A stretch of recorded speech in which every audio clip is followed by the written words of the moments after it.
오늘 아침 나는 평생 살던 집에서 짐을 싸라는 말을 들었다.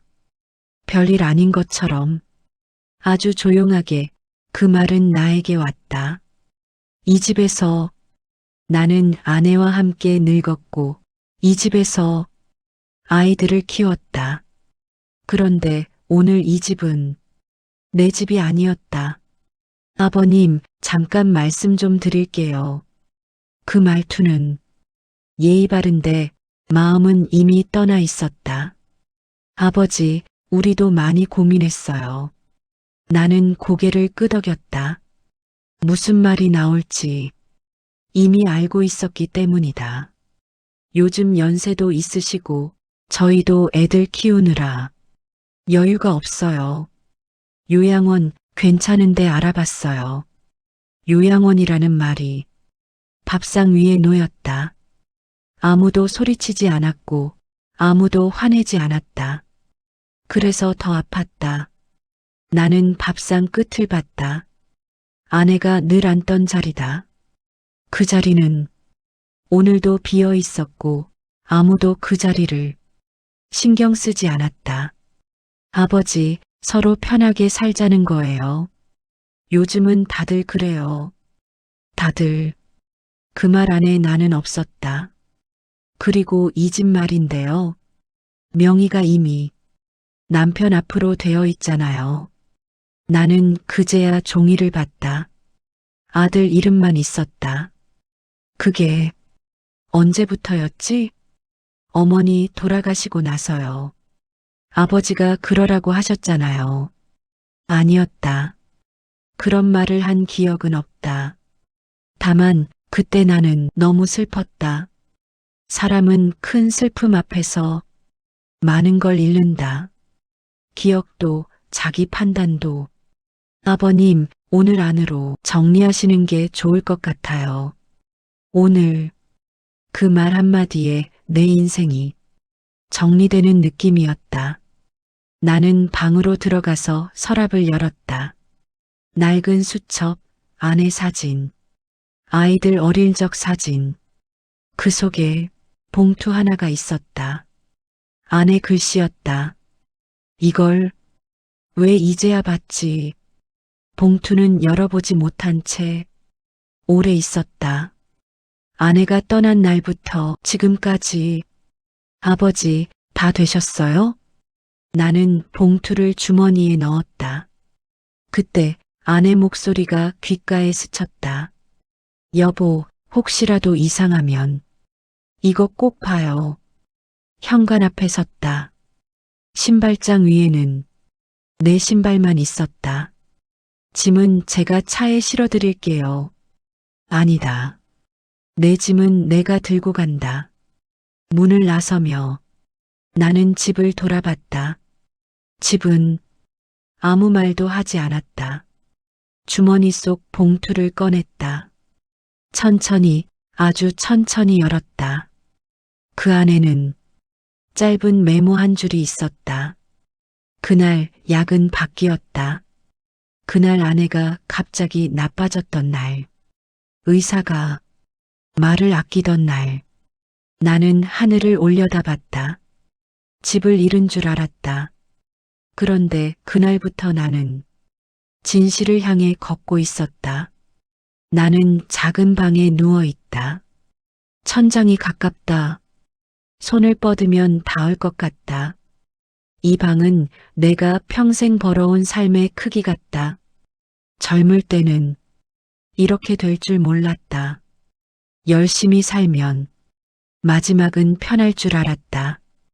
아이들 키우고 집 하나 지키면 노후는 저절로 따라올 줄 알았다. 나는 평생 몸으로 일했다. 비 오나 눈 오나 현장에 나갔다. 손은 늘 거칠었고 허리는 늘 아팠다. 그래도 집에 들어오면 아내가 있었다. 그 얼굴 하나로 다 견뎠다. 아내는 늘 말했다. 여보, 당신은 늙어서라도 편하게 살아야 해. 나는 웃으며 말했다. 아이들 다 키우면 그때 생각하지 뭐.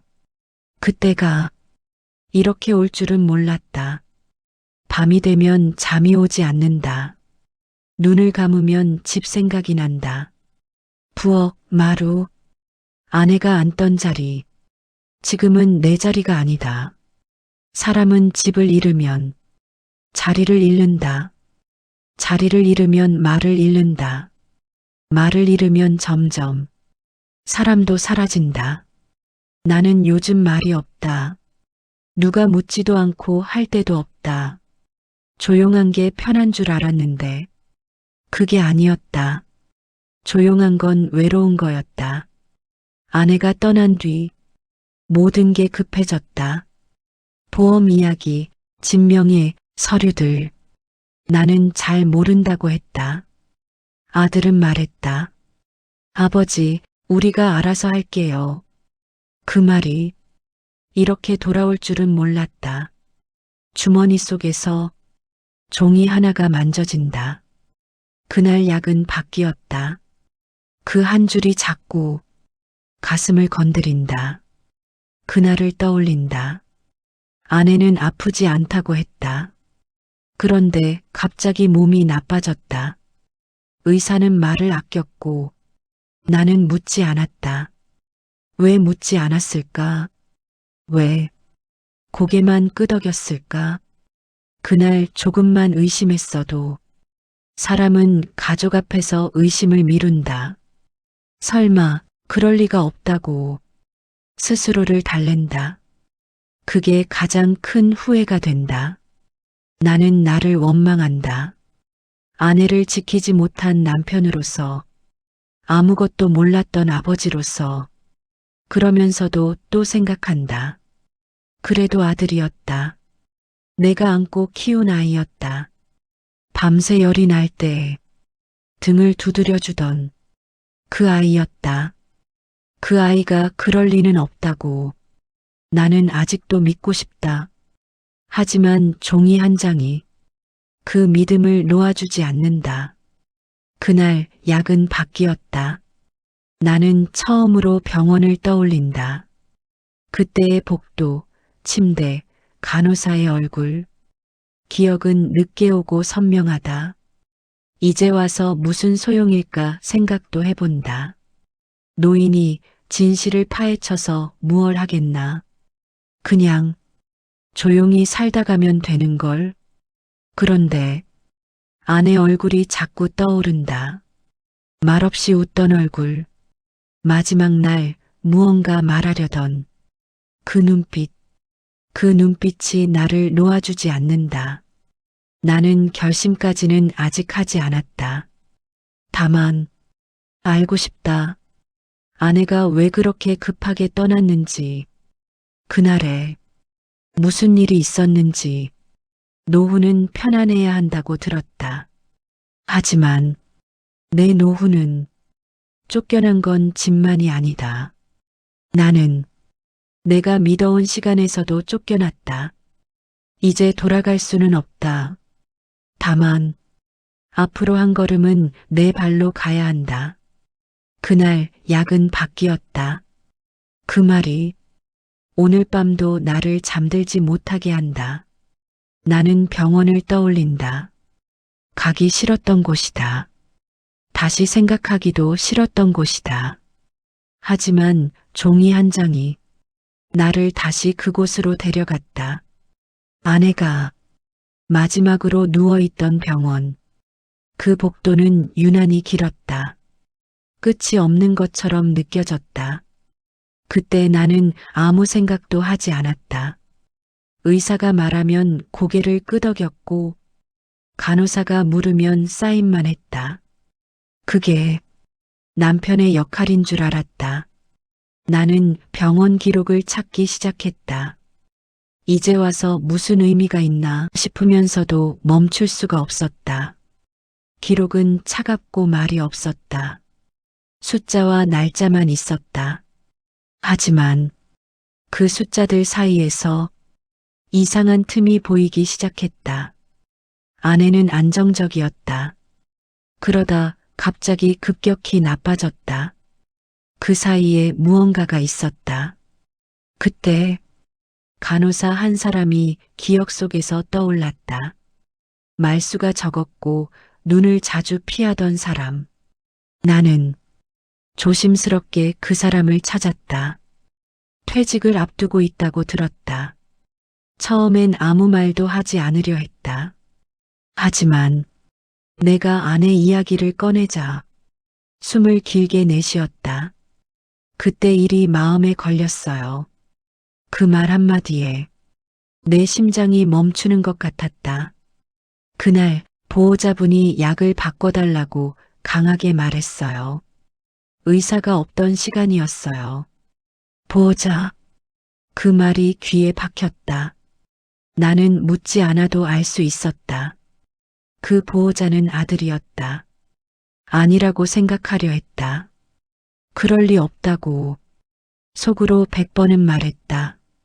하지만 기억이 뒤늦게 따라왔다. 아들이 의사보다 병실에 더 오래 있던 날, 전화기를 들고 계속 밖으로 나가던 모습을 나는 그때 왜 이상하게 생각하지 않았을까? 간호사는 고개를 숙인 채 말을 이었다. 그땐 저도 무서웠어요. 병원에서도 문제 삼지 않았고 조용히 넘어갔어요. 조용히. 그 말이 모든 걸 말해주고 있었다. 나는 병원을 나서며 손이 떨렸다. 진실이 가까워질수록 몸이 먼저 알아차렸다. 집으로 돌아오는 길에 생각이 많았다. 아내가 떠난 뒤 너무 많은 것이 빨리 정리됐다는 걸. 보험금, 진명이, 서류들. 그때 나는 슬픔에 잠겨 있었다. 그 틈을 누군가는 알고 있었다. 나는 아내의 얼굴을 떠올렸다. 마지막으로 내 손을 잡던 그 온기, 말없이 나를 보던 그 눈, 그 눈빛은 분명 무언가를 말하고 있었다. 이제 와서야 알겠다. 아내는 나에게 신호를 보냈다. 나는 그걸 보지 못했다. 아버지는 몰라도 된다고 생각했을까? 남편은 알 필요 없다고 여겼을까? 아니다. 나는 외면했다. 믿고 싶지 않아서. 진실은 갑자기 다가오지 않는다. 조금씩 천천히 도망칠 수 없게 다가온다. 나는 이제 모른 척 할 수 없다. 아직 무엇을 할지는 모르겠다. 하지만 이대로 멈출 수는 없다. 아내에게 말해야 한다. 나는 이제 알고 있다고. 과거는 끝난 게 아니었다. 이제야 문을 열고 있었다. 나는 한참을 아내 사진 앞에 앉아 있었다. 아무 말도 하지 않았다. 사진 속 아내는 늘 그렇듯 말없이 웃고 있었다. 이제 와서 무얼 어쩌겠다는 건지 나도 잘 모르겠다. 노인이 진실을 알아서 무슨 소용이 있나? 생각도 했다. 그냥 조용히 살다 조용히 가면 되는 거 아닌가. 하지만 마음이 그걸 허락하지 않았다. 눈을 감으면 아내의 눈빛이 자꾸 떠올랐다. 그 눈은 부탁하는 눈이었다. 여보, 그냥 넘기지 말라는 눈이었다. 나는 내 삶을 돌아봤다. 늘 참는 쪽이었다. 집에서도 일터에서도 자식 앞에서도 참으면 언젠간 괜찮아질 줄 알았다. 가족이니까, 자식이니까. 하지만 참는다고 해서 사라지는 건 없었다. 참은 자리에 쌓이는 건 시간과 후회뿐이었다. 나는 아내에게 속으로 말했다. 당신이 억울했다면 내가 대신 말해줄게. 크게 소리 지르지는 않을게. 법을 들고 싸우지도 않을게. 다만 숨겨진 걸 햇빛 아래 꺼내놓을게. 그게 내가 할 수 있는 유일한 방법이었다. 복수라는 말이 어색했다. 내 나이에 어울리지도 않았다. 하지만 이건 분노가 아니었다. 분풀이도 아니었다. 이건 정리였다. 남은 삶을 조용히 살기 위한 마지막 정리. 나는 아들을 떠올렸다. 어릴 적 내 등에 엎여 잠들던 아이. 손을 놓지 않던 그 아이. 그 아이가 그날 병실에 있었다. 그 생각만으로도 가슴이 저렸다. 그래도 모른 척 할 수는 없었다. 부모가 끝까지 모른 척하면 자식은 자기 잘못이 없는 줄 안다. 나는 늙었지만 바보는 아니다. 아내의 죽음은 사고가 아니었다. 우연도 아니었다. 누군가의 선택이었다. 선택에는 대가가 따라야 한다. 그게 사람 사는 이치다. 나는 천천히 숨을 고르고 결심했다. 오늘 당장 무언가를 하지는 않겠다. 차분하게 하나씩 조용히 아무도 소리치지 못하게. 복수는 칼이 아니었다. 기다림이었다. 기다리며 나는 증거를 모을 것이다. 말을 아끼고 귀를 열 것이다. 아내의 이름을 더럽히지 않게, 손주에게 부끄럽지 않게. 나는 다시 사진을 바라봤다. 당신 조금만 기다려. 이건 당신을 위한 일이기도 하지만 나를 위한 일이기도 해. 남은 시간을 거짓 위에서 살 수는 없다. 나는 이제야 아버지가 아니라 남편으로 서려고 한다. 복수는 시작됐다. 아주 조용히. 결심은 했지만 급하지는 않았다. 늙은 사람에게 가장 무서운 건 서두르는 거다. 나는 천천히 움직였다. 아무에게도 말하지 않았다. 말을 꺼내는 순간 일은 엉키기 마련이다. 가장 먼저 병원 기록을 다시 봤다. 숫자와 날짜가 말을 하기 시작했다. 그날 그 시간에 무슨 일이 있었는지. 기록은 거짓말을 하지 않는다. 다만 사람이 보지 않을 뿐이다. 나는 아내의 이름을 여러 번 불렀다. 기록 속에서, 기억 속에서. 보험 서류를 다시 꺼냈다. 아내가 떠난 뒤 너무 빨리 정리된 것들. 그때는 슬퍼서 아무것도 보지 못했다. 이제는 다르게 보였다. 누군가 미리 알고 준비한 것처럼. 진명의 변경 서류도 다시 봤다. 사인은 분명 내 것이었다. 하지만 기억은 없었다.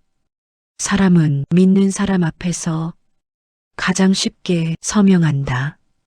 그게 노후의 가장 큰 함정이다. 나는 간호사의 말을 기록해 두었다. 말은 사라지지만 기록은 남는다. 아무도 나를 도와주지 않았다. 그래서 더 신중했다. 하루는 아내가 다니던 성당 앞에 서 있었다. 신에게 묻고 싶었다. 이제 와서 이걸 알아도 되는 건지. 답은 없었다. 다만 마음이 조용해졌다.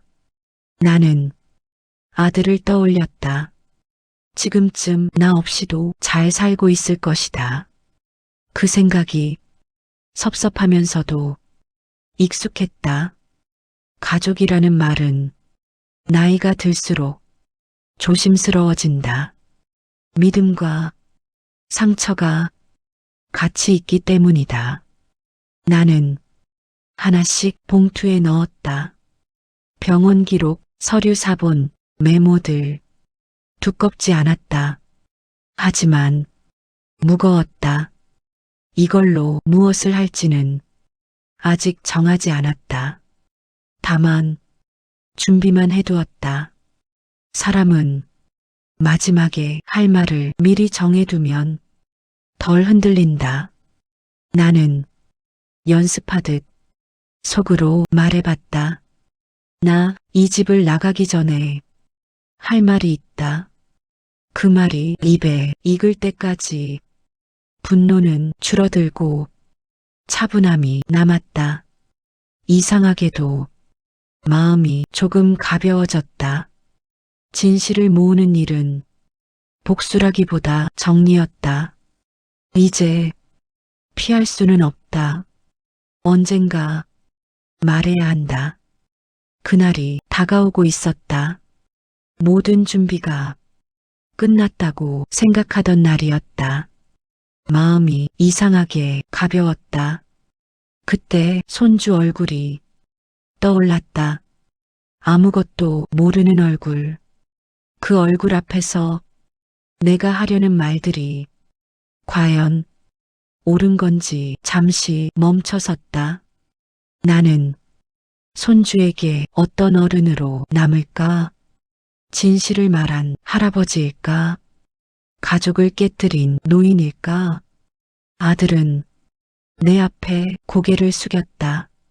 아버지, 그땐 돈이 필요했어요.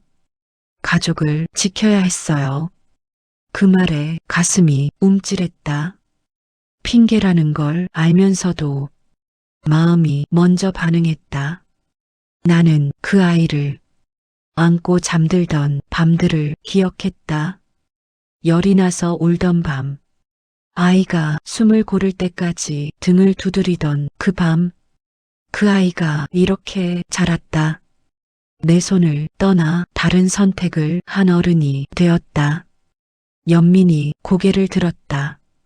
그만둘까 생각도 했다. 이쯤에서 멈추면 조용할 수 있을 것 같았다. 하지만 아내의 얼굴이 겹쳐졌다. 아무 말 없이 눈만 열어두던 모습. 그 눈은 용서가 아니었다. 부탁이었다. 나는 깨달았다. 이건 내 감정을 풀기 위한 일이 아니라는 걸. 이건 잘못을 그대로 두지 않기 위한 일이다. 사람은 잘못이 드러나지 않으면 그걸 잘못이라고 생각하지 않는다. 나는 손주를 떠올리며 더 조심해지기로 했다. 아이에게 거짓을 유산으로 남길 수는 없었다. 아들은 여전히 고개를 숙이고 있었다. 후회인지 두려움인지 알 수 없었다. 나는 조용히 말했다. 지금이라도 말할 수 있는 기회다. 그 말이 경고인지 배려인지 나도 알 수 없었다. 마음은 여전히 흔들렸다. 하지만 발은 뒤로 가지 않았다. 노후에 가장 어려운 건 결단이다. 포기와 결단을 구분하는 것. 나는 포기하지 않기로 했다. 이건 끝까지 가야 하는 일이다. 흔들리면서도 나는 앞으로 나아가고 있었다. 나는 마침내 말을 꺼냈다. 준비한 말보다 짧았다. 나 이 집을 나가기 전에 할 말이 있다. 아무도 대답하지 않았다. 침묵은 이미 대답이었다. 나는 하나씩 말을 이어갔다. 병원 기록, 그날의 시간, 바뀐 약, 말은 길 필요가 없었다. 사실은 그 자체로 무거웠다. 아들의 얼굴이 굳어갔다. 그 눈빛을 나는 처음 본다. 그날 왜 병실에 그렇게 오래 있었냐고 묻지는 않았다. 이미 알고 있었으니까. 며느리는 아무 말도 하지 않았다. 그 침묵이 오히려 더 많은 걸 말해주고 있었다. 한참이 지나서야 며느리가 입을 열었다. 약 바꾸자는 건 제가 먼저 말했어요. 그 말이 공기를 갈랐다. 아들은 그 자리에 주저앉았다. 공범이었다. 아버지이기 전에 선택한 건 돈이었다. 나는 소리치지 않았다. 욕하지도 않았다. 그럴 필요가 없었다. 진실은 이미 제 할 일을 하고 있었다. 집안에는 말이 많아졌지만 아무 말도 의미가 없었다. 경찰, 소송, 책임. 그런 말들이 오갔다. 나는 그저 조용히 듣고 있었다. 그리고 입을 열었다. 나는 망치러 온 게 아니다. 복수하러 온 것도 아니다. 너희들이 어떤 선택을 했는지, 그 선택이 어디까지 갔는지, 그걸 스스로 보게 하려고 온 거다.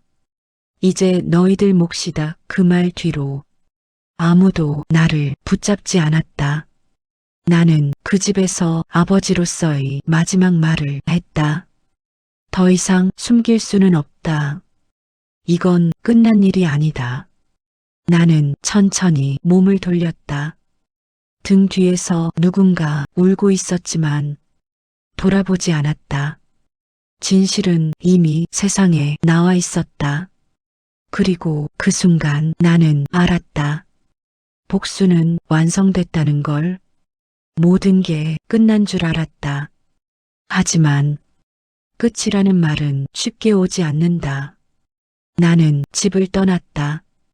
도망이 아니라 이별이었다. 작은 마을로 갔다. 사람들이 내 이름을 묻지 않는 곳, 과거를 알지 못하는 곳, 방 한 칸이면 충분했다. 더 넓은 곳은 필요 없었다. 아내 사진을 벽에 걸었다. 말은 하지 않았다. 굳이 말하지 않아도 아내는 알고 있을 것 같았다. 아침이 오면 창을 연다. 햇빛이 방 안으로 들어온다. 그 햇빛이 고맙다. 예전엔 당연했던 것들이 이제는 선물 같다. 사람은 모든 걸 잃고 나서야 가벼워진다. 나는 더 이상 기다릴 일이 없다. 전화도 사과도 해명도 오지 않아도 괜찮다. 이미 해야 할 말은 다 했다. 아내에게 속으로 말해본다. 이제 조금 편해졌어. 늦어서 미안해. 진실은 나를 젊게 만들지는 않았다. 하지만 바르게 서게 했다. 노후는 편안함이 아니라 정직함 위에 놓여야 한다는 걸 이제야 알았다. 나는 용서하지 않았다. 그렇다고 미워하지도 않는다. 그건 내 몫이 아니다. 아침마다 차를 끓인다. 손이 느리다. 그래도 서두르지 않는다. 하루가 이제는 길다는 건 좋은 일이다. 밖을 걷다 보면 내 또래 사람들이 눈에 들어온다. 각자 자기 사연을 안고 걷는 얼굴들. 나는 그 얼굴들의 고개를 끄덕인다. 우리 모두 늦게까지 버텨온 사람들이라고. 복수는 끝났다. 이제 살아야 한다. 남은 시간은 적지만 거짓 없이 살 수 있다. 나는 오늘도 숨을 쉰다. 천천히. 그리고 조용히 살아간다. 늦게 도착한 평온이 비로소 내 옆에 앉아 있다.